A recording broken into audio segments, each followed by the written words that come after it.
lakini tutaenda kuviangalia na vyanzo vingine. Chanzo cha kwanza, dhambi. Tunaposoma katika kitabu cha Mwanzo sura ya 3 mstari wa 10 tunamwona Adam pale. Adamu alimjibu Mungu. Adamu alimjibu Mungu akamwambia, nasikia sauti yako.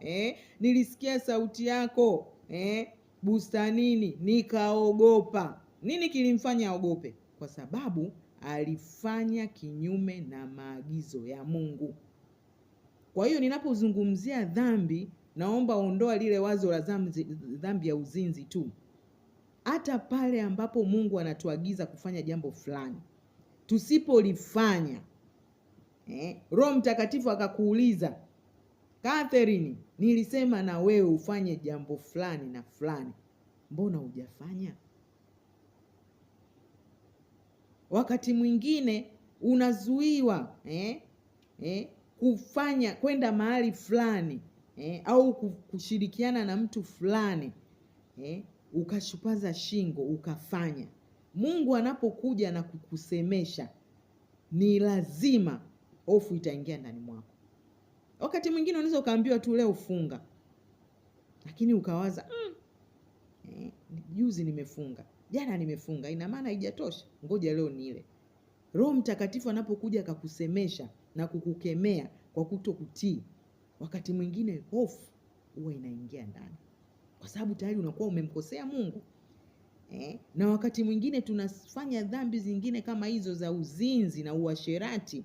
Unajua kabisa hii dhambi ninayofanya ni ya uzinzi, ni chukizo kwa Mungu, lakini bado unafanya. Mimi huwa nasema kwamba kwa habari ya uzinzi wala tutaki kumsingizia shetani, ni sisi wenyewe. Mtu unajiandaa, haya unapoenda unatakiwa ulipe na nauli au utumie usafiri, unapanda na chombo hicho cha usafiri, unaenda mpaka unakoenda. Inawezekana na huko unakoenda kukutana na wewe unakutana naye, unafanya na malipo. Unafika pale ulikuwa na nguo unazitoa mwenyewe, mwisho wa siku unaanguka kwenye uzinzi, alafu unasema adui. Sio kweli. Mungu atusaidie sana. Kwa hiyo dhambi siku zote huwa inamtenga mtu na Mungu. Hata wale ambao wanafanya dhambi ya uzinzi ukiwafuatilia, baada ya lile tendo tu huwa wanasikia hatia ndani yao. Hofu inajaa ndani yao. Kwa sababu gani? Wamemchukiza Mungu.